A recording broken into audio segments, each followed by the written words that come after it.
Premier rendez-vous de ce mois de novembre, chers téléspectateurs. C'est une joie pour moi de vous retrouver dans ce rendez-vous de midi. Sur ce plateau, nous aurons notre spécialiste en finance. Nous aurons également Jennifer Sativi.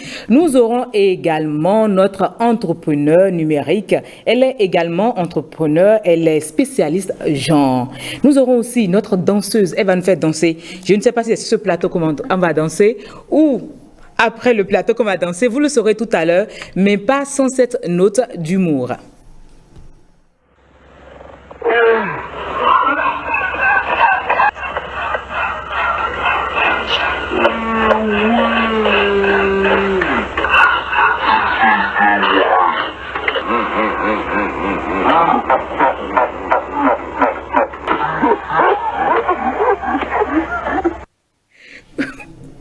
Oui, c'est pas tout le monde qu'on vole, vous l'avez compris.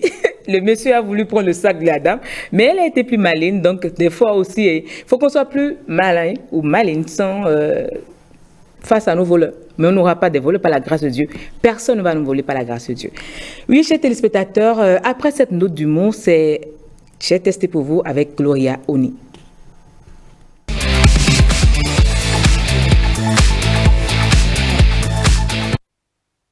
J'ai testé pour vous et Gloria Oni, pour cette rubrique, a testé pour nous la production de purée de noix de palme. Comment cela se fait? C'est à travers ceci.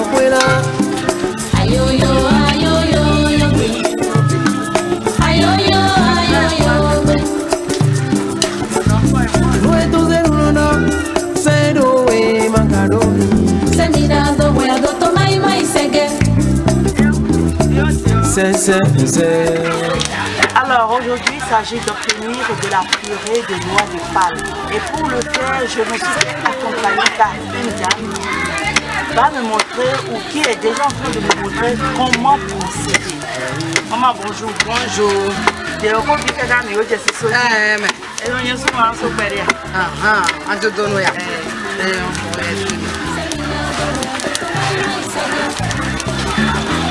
Alors, au point, on sera.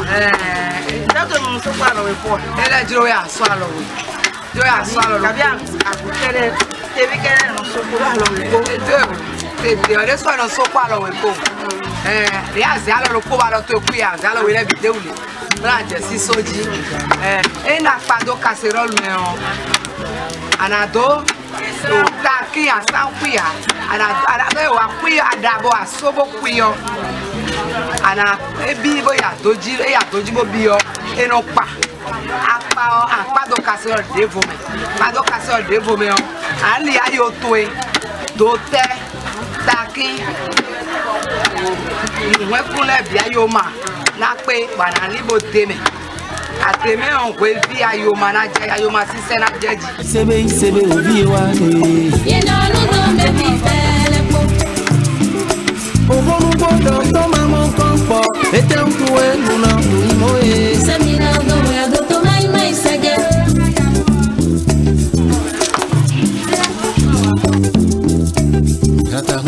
Zatam. Ayoyo, ayoyo, gbe. Zatam. Ayoyo, gbe.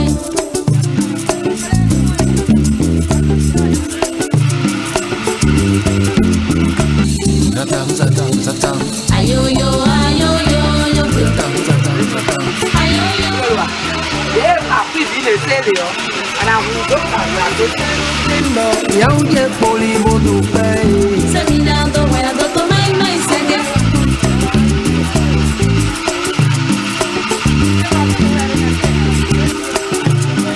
Tọ́bi ń lé yín lọ́wọ́ tán kámẹ́ má káyọ̀ wé obine mwe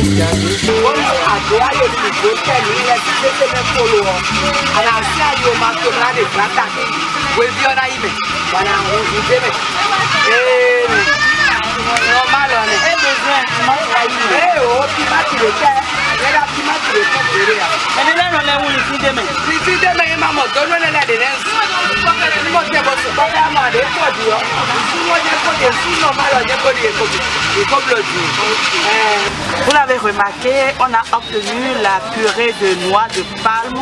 La sauce est presque prête. Presque prête parce qu'on n'a pas encore mis l'oignon, l'ail, tout ce qu'elle vient de citer. Mais nous avons déjà fini par ici. Vous avez vu le processus, comment on réalise la purée de noix de palme. Merci de nous avoir suivis. Ce fut un plaisir et à la prochaine. Et bon, maman. Merci beaucoup. Isebe oviewa Un plaisir pour nous de vous suivre, Gloria Oni, c'était très bien. Je ne sais pas si mes invités également préparent de la même manière. Madame Doukouli, bonjour. Bonjour, merci beaucoup. Dites-nous, comment vous préparez votre sauce de palme? C'est comme ça, vous obtenez également la purée de noix de palme? Oui, effectivement. Moi, j'ai mis cet aspect-là parce que beaucoup ne le cuisent pas, en fait. Quand ils finissent directement, ça va dans la casserole. Il faut prendre le temps de cuire. Et moi, j'aime beaucoup parce que, on est souvent devant les écrans d'ordinateur. C'est une sauce, quand tu prends ça, ça diminue les boutons. Moi, je l'aime bien parce que c'est plein de lipides, c'est plein de vitamine A, de vitamine E. Et les vitamines E, c'est pour les cheveux, c'est pour la peau, c'est pour le corps et aussi c'est plein de rétinol, de vitamine A, ça favorise une bonne visibilité. Donc c'est ça qui m'aide à ne pas avoir d'abord les verres devant mes écrans. Merci. Alors notre danseuse Malouzia, vous également, vous mangez également de la sauce de palme? C'est vrai que je ne suis pas une grande fan, mais après tous les bienfaits que je viens d'entendre, je pense que je vais me convertir. Mais déjà, pourquoi vous n'aimez pas trop ça? Je pense que c'est juste au goût. Il n'y a pas de raison particulière. D'accord. Ouais. Alors, notre mâle, l'homme sur ce plateau, vous cuisinez également? Oui, bien sûr. Il vous arrive de préparer la sauce de palme? Elle a pilé, hein? Oui, bien sûr. J'ai l'habitude de faire ça. Et j'aime beaucoup la sauce de palme. Et vous pilez également? Oui, bien sûr. Parce que généralement, c'est ça qu'on confie à la femme. Oui, mais bon, j'ai eu beaucoup de temps, j'ai passé beaucoup de temps seul, loin des parents, donc j'ai eu l'habitude de faire la cuisine et je suis un homme de cuisine en fait. C'est quelque chose que j'aime beaucoup, ça me passionne. C'est votre femme qui sera heureuse. Jennifer Swativi, oui, donc vous aussi vous préparez, vous cuisinez. Bien sûr, de la purée de noix de palme, vous pilez. Oui, comme l'a fait Gloria là. Oui, mais c'est vrai que ça fait un moment que j'ai pilé, mais forcément quand tu es avec les parents, quand tu es un peu libre, tu aides ta mère à la cuisine, forcément à un moment donné tu piles. Du coup, c'est vrai qu'on préfère maintenant la méthode facile, on achète les purées de noix de palme, mais c'est pas un plaisir qu'il faut se bouder. Tu es sûr que tu l'as fait toi-même, tu es sûr que tout est propre. Donc moi je suis contente aussi, j'ai appris beaucoup sur la noix de palme et je pense que je vais en consommer plus souvent. Donc, chers téléspectateurs, testez également comment produire la purée de noix de palme chez vous. Et oui, c'est le moment de boucler la rubrique « J'ai testé pour vous ». On passe à la rubrique « Éco ».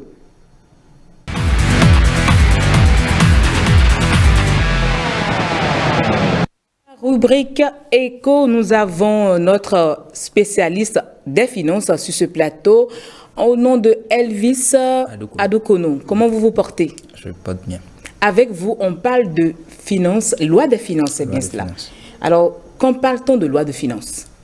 Eh bien, on parle de loi de finances après le vote du projet de loi de finances par l'Assemblée nationale. D'accord. Donc, il faut comprendre que d'abord, la loi de finances, avant de l'obtenir, il faut suivre un processus budgétaire rigoureux. Et ce processus est décrit en 4 grandes étapes. La préparation du budget par l'exécutif, le vote du budget ensuite par le Parlement, ensuite l'exécution du budget et on finit par le contrôle et la vérification du budget. Voilà. Donc, avant d'en arriver là, il faut comprendre que le gouvernement, chaque année, détermine le montant ou la quantité des ressources qu'il peut mobiliser du moins, le gouvernement. Et il prévoit aussi l'utilisation de ces ressources-là. Donc, comment est-ce que ces ressources vont être utilisées au cours de l'année? C'est tous ces détails qui sont prévus et qui sont collectées, des informations qui sont collectées par le ministère de l'économie et des finances et auprès des institutions et ministères de l'État, et ensuite consignées dans le projet de loi de finances. C'est le document officiel qui est produit par l'exécutif. Et ensuite, ce document est envoyé au Parlement pour examen et vote. Et c'est après ce vote-là que nous avons ce que nous appelons la loi de finances de l'année. D'ailleurs, hier, il y a eu le lancement de la deuxième session ordinaire pour le vote de cette loi. De cette loi, bien sûr. Mais alors, pourriez-vous nous expliquer un peu qu'est-ce que c'est que le budget des citoyens et en quoi il diffère de la loi des finances? Et en fait, le budget des citoyens n'est pas tellement différent de la loi de finances. C'est, disons, la même chose, mais la différence se situe au niveau de la technicité. On va dire que le budget des citoyens est beaucoup moins technique et plus simple à l'usage pour les citoyens. En fait, c'est un document qui est réalisé, élaboré spécialement pour les citoyens, pour qu'ils comprennent mieux tout ce qui a été défini dans la loi de finances techniquement parlant. Donc voilà. Alors, je dirais merci. Ou il y a d'autres informations à apporter à nos téléspectateurs? Bon, pour trouver le budget des citoyens, il faut se rendre sur le site de la Direction générale du budget. D'accord. Et ce budget, j'aimerais donner beaucoup plus d'informations sur ça pour des personnes ou des citoyens qui sont intéressés par la gestion ou par des questions, des préoccupations sur des thématiques comme quelles sont les principales sources de recettes de l'État, comment l'État compte-t-il trouver les ressources pour pouvoir financer les projets, comment l'État, compte-t-il rembourser par exemple les dettes qu'il avait déjà voilà, et effectuer les dettes contractées, je vais dire, auprès des partenaires de développement comme la Banque mondiale, le FMI, comment est-ce que ces dettes vont être remboursées, et aussi quelles sont les actions ou les décisions, par exemple, dans le domaine des impôts. Voilà, tous ces aspects, que ce soit sur le plan économique, mais aussi sur le plan social, qui sont prévus dans la loi de finances. Eh bien, c'est expliqué en termes clairs et simples, voilà, pour les citoyens, dans le budget des citoyens. Donc, à retrouver sur le site de la Donc, sur ce site, on peut tout voir. Chaque citoyen peut aller consulter et voir ce que l'État béninois doit, ce que l'État béninois a déjà remboursé et ce que l'État béninois prévoit faire. Voilà. Donc, la loi de finances, en fait, ça décrit ce que le gouvernement compte effectuer voilà, au cours d'une année budgétaire. Donc, du 1er janvier au 31 décembre, tout ce qui est prévu par le gouvernement. Parce qu'il faut dire que le gouvernement n'agit pas sur les ondes. D'accord. Tout est prévu et toutes les dépenses sont prévues. S'il y a un projet qui est lancé, c'est que c'est déjà prévu depuis la loi de finances et c'est déjà voté. Donc, il n'y a pas quelque chose qui se fait sur un coup de tête, en fait. Merci beaucoup, Alvis Adoukonou. Je rappelle que vous êtes spécialiste des finances. Sans transition, chers téléspectateurs, nous allons passer à notre entrepreneur. Elle est déjà sur ce plateau également. C'est Mélène Doukli. Voilà, je vais y arriver. Merci. Alors, Mélène Doukli, vous avez eu un très beau passage. Déjà, vous êtes promotrice de l'EVL du mouvement Femmes et Action, et vous avez une licence en germanistique interculturelle à la faculté des lettres, langues et arts et communication de l'université d'Abomey-Calavi.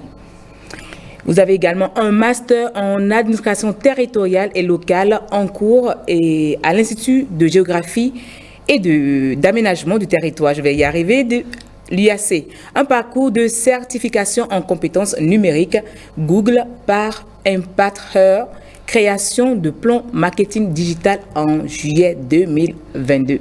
Vous avez également conçu MOOC socio-éducatif pour le dialogue social et la participation citoyenne pour 600 jeunes leaders et acteurs sociaux des 12 départements du Bénin.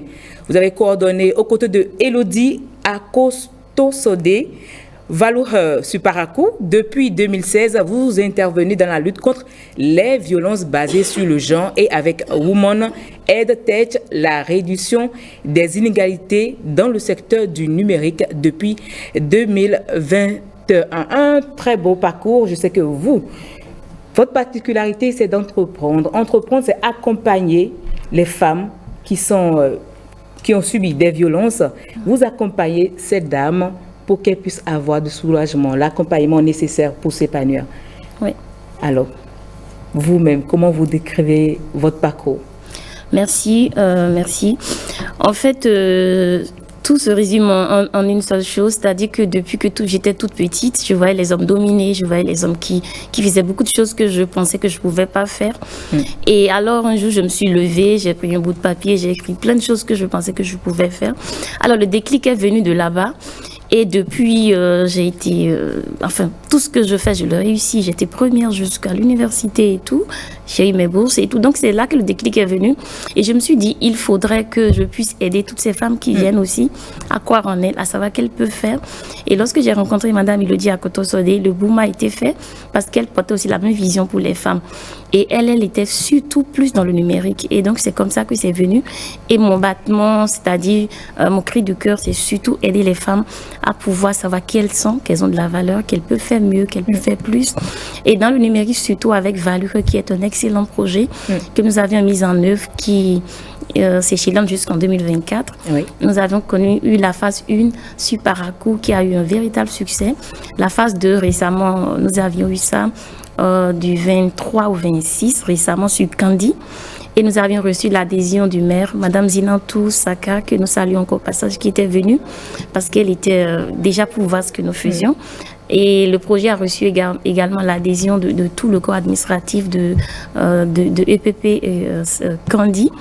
Et ce projet a été un projet phare parce que ça réunit et les acteurs à l'échelle locale, ça réunit les jeunes et surtout ce projet a permis aussi de vulgariser le contenu, c'est-à-dire que c'est une co-création. Oui. Lorsque les jeunes viennent, c'est une tournée de formation, de sensibilisation sur les violences basées sur le genre. Oui. C'est vrai que ça crie, on dit ah, voilà, les voilà encore, et ça crie partout, le genre, les femmes, beaucoup le voient comme des mouvements de fissuration du tissu social, voire conjugal. On se dit, mais ça fait trop en fait. Mais quand on y voit profondément, on voit qu'aucune action envers les femmes ne serait de trop. Pourquoi? Parce que tous les hommes, autant que femmes, viennent des femmes.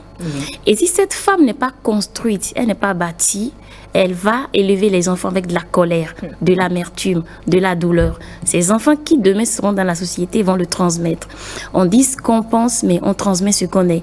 Et donc, il est important de travailler cette femme-là. Donc, c'est là le combat, d'aider cette femme à savoir qui elle est, à pouvoir être épanouie, afin qu'elle puisse bien et mieux éduquer les enfants et bâtir des personnes socialement équilibrées pour une société inclusive et harmonieuse.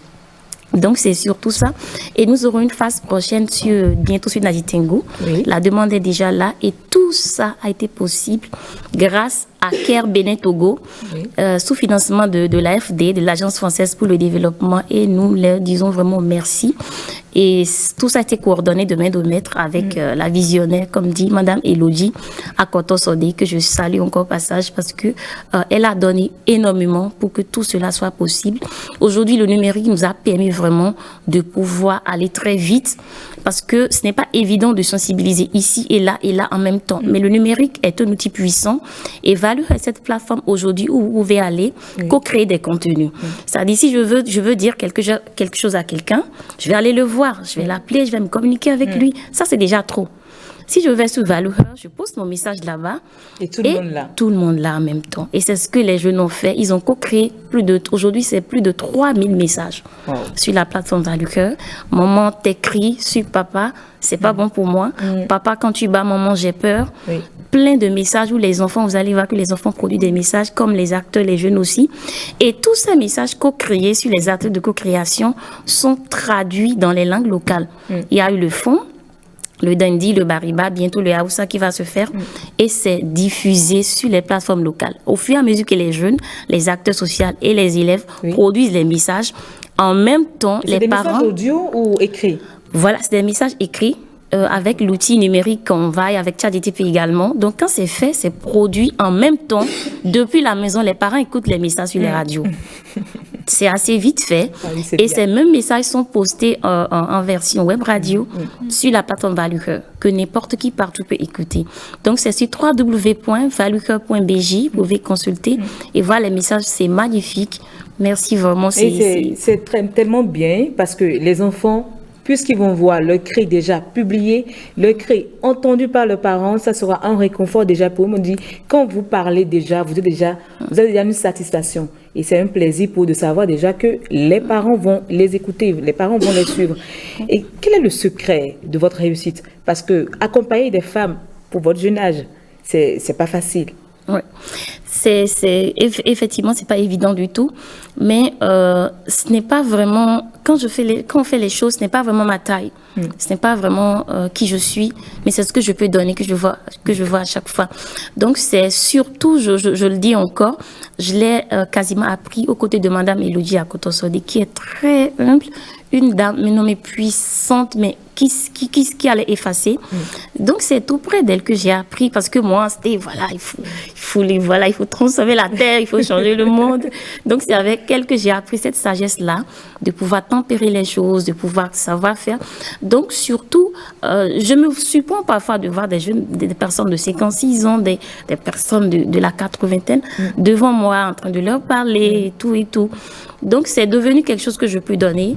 Et donc quand tu ouvres la bouche, ça s'amplifie, et voilà, la grâce parle. Et c'est surtout ce que je peux donner. C'est ça qui fait vraiment le truc, parce que on est au niveau de Women Tech véritablement, où je suis au niveau du service des programmes. On est actuellement aussi sur une cohorte d'entrepreneurs, de 75 entrepreneurs, financés par la GIZ, où on accompagne les femmes. Le truc, c'est que quand vous avez un cœur à donner, c'est facile.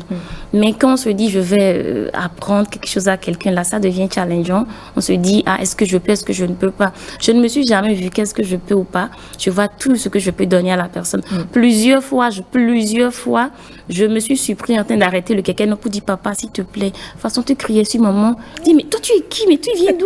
mais Vraiment, Donc, c'est une façon d'être, tout simplement. C'est pas évident. Les femmes vivent beaucoup de choses. Et les enfants voient tout ça, ils enregistrent. Les enfants ne feront jamais ce que les parents disent. Ils feront toujours ce que les parents font. Quand on est neutre, on est bien, on n'a rien à voir avec personne. Mais quand on grandit, on en arrive à tuer, égorger, faire toutes ces choses-là contre nature. Pourquoi? Parce qu'on a vu faire. Et la violence, à ce côté-là, lorsqu'on le vit, ça s'enregistre en soi. Et ça dit que vous n'avez pas vous n'avez pas vu de violence. C'est pour ça aujourd'hui vous êtes prête à accompagner, parce que vous avez dit c'est ce que vous avez vu. Vous voulez plus que ça se répète. Mais vous partagez ce savoir avec les jeunes autour de vous. Mais quel est votre conseil à l'endroit de ces jeunes également qui vous regardent aujourd'hui, ce midi? Quel est votre conseil pour cette jeunesse qui a envie également de défendre la cause de la femme? Oui, en fait, le truc c'est que il ne faut pas juger. C'est d'abord le premier point, parce que lorsque vous jugez, quoi que vous dites, ça ne rentre pas. Donc, il faut que le cœur puisse parler au cœur.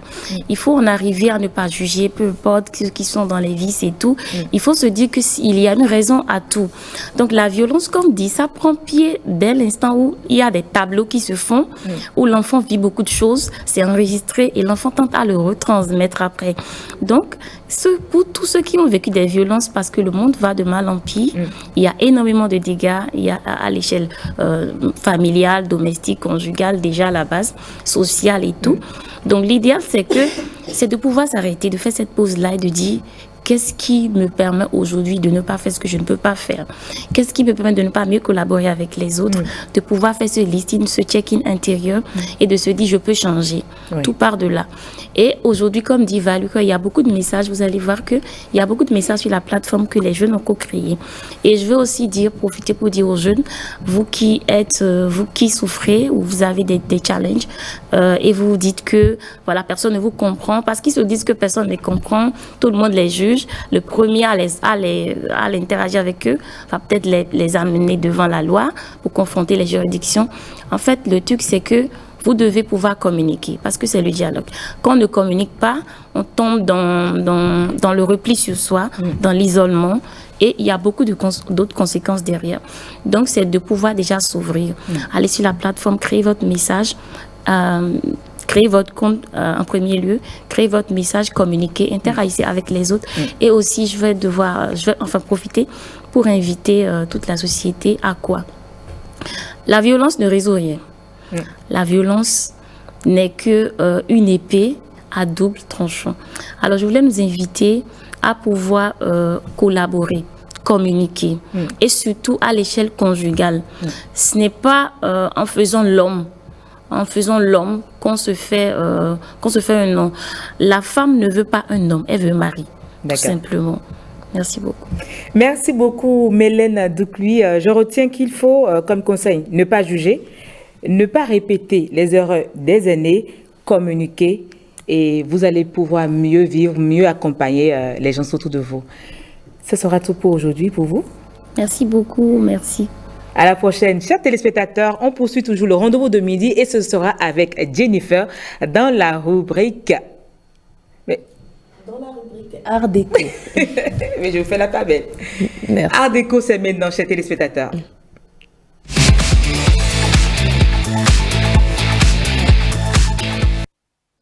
Alors, Jennifer Stativi, bonjour à nouveau. Bonjour Yasmine et bonjour à nouveau, chers téléspectateurs. Vous recevez pour nous Malouzia, une danseuse professionnelle. Bonjour à vous, Malouzia. Bonjour. Je tiens à le dire en direct que je lui ai un peu couru après parce que je tenais à l'avoir sur mon plateau. C'est une danseuse que j'aime personnellement, Malouzia, qui s'appelle Lucrèce Sidoine Achadé, c'est bien cela. Et je l'ai découverte comme ça dans les clips. Je trouvais qu'elle dansait très bien. Oui. Et quand j'ai su qui était sa mère, j'ai tout de suite compris. Vous savez qui est sa mère? Non. Quand vous la regardez. Ah oui, tout à fait. Mais non, je vois mieux. C'est d'autres Rachel. C'est elle. Ah là là, donc, je vois d'où lui vient la passion pour la danse. Donc, je vais l'installer, si vous le permettez, Yasmine, avec cette petite vidéo et on reviendra discuter de la danse. Coucou famille, aujourd'hui je vous apprends le pas de base du Agbaja. C'est parti. La toute première étape, vous allez faire une petite rencontre entre vos mains et vos genoux. Salut, au revoir, salut, au revoir, salut, au revoir, salut, au revoir. Et 1, et 2, et 1, et 2. La deuxième étape, à chaque fois que vous faites le 1 et le 2, vous poussez votre poitrine en avant. Pousse en avant, pousse en avant. Donc ça donne ceci. Et 1, et 2, et 1. Et 2, et 1, et 2, et 1, et 2. Troisième étape, vous ne levez plus les jambes comme on a fait à l'apprentissage. Vous laissez vos jambes au sol, mais vous gardez le même principe.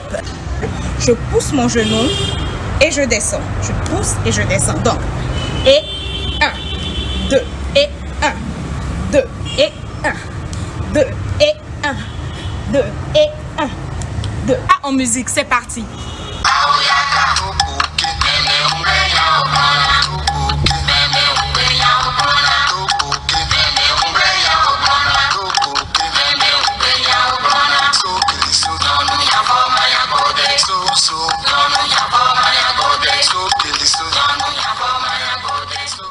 En plus, elle nous apprend à danser. Absolument, on a eu droit à un petit cours. Malouzia, bonjour et merci d'avoir accepté notre invitation enfin.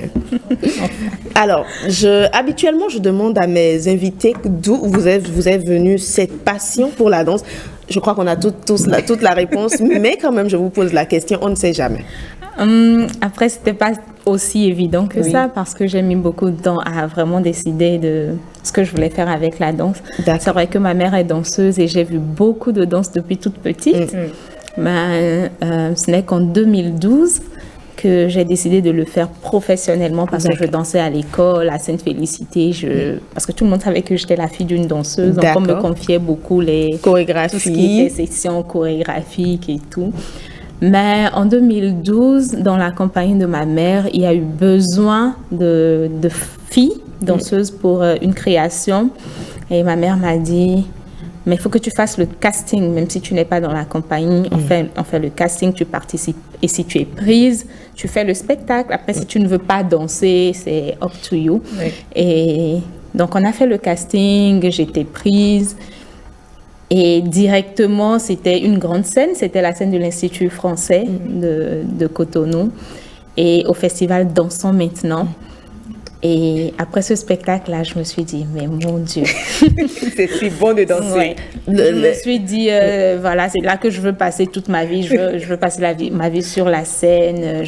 Vous vous êtes découverte, je dirais, une passion suite à ce casting-là, suite à cet essai, même si vous n'étiez pas forcément partie pour rester, c'est cela? La passion était là. D'accord. Depuis toute petite, la passion était là. J'aimais danser. Mais l'envie de le faire professionnellement est venue à ce moment-là parce que voilà, c'est vrai que maman est danseuse, mais elle tenait quand même à ce que je fasse des études et que j'ai la licence et tout ça.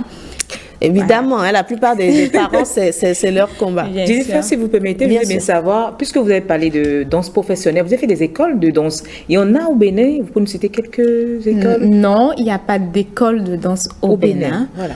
Par contre, oui, la chance que nous, en tant que danseurs de la compagnie de danse Wallo, qui est la compagnie de danse créée par ma mère, la chance qu'on a eue, c'est qu'elle a beaucoup de partenaires d'ici et d'ailleurs qui nous ont beaucoup formés. On a eu une formation de 3 ans quand même et voilà, toutes les générations parce que il y avait des gens dans la compagnie avant que moi je n'arrive qui se sont fait former.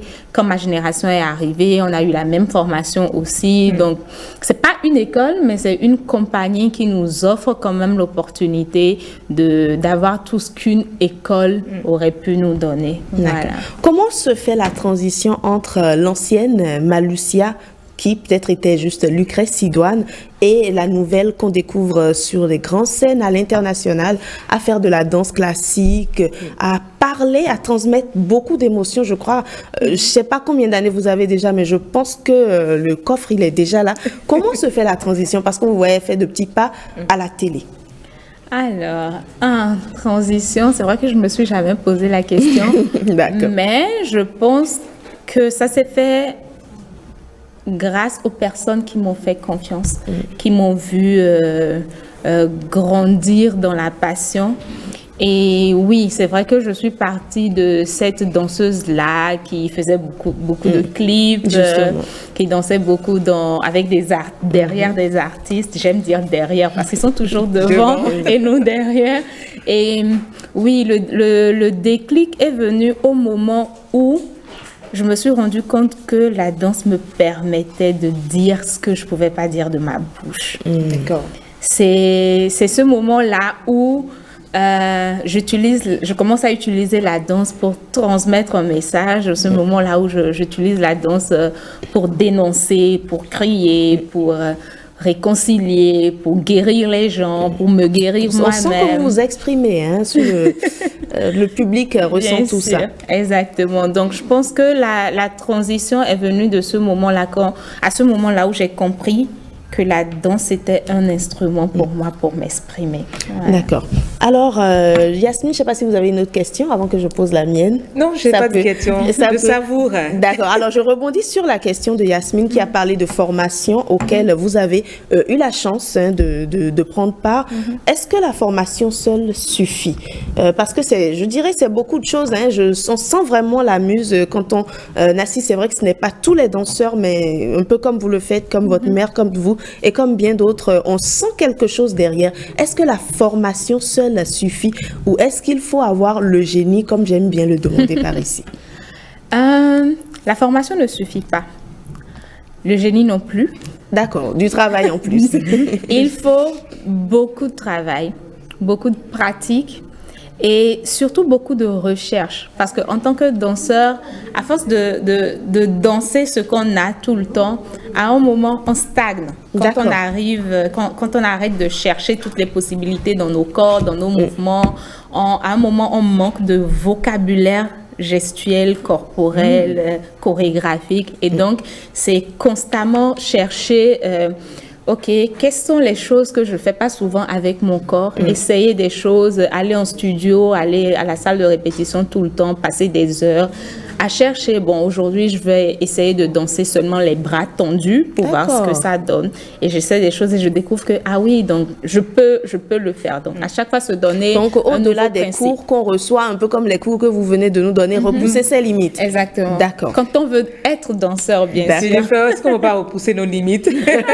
je crois que c'est pas ma vocation. Je vous laisse le faire. Mais Jennifer, je sais que vous avez encore beaucoup de questions pour notre Malousia.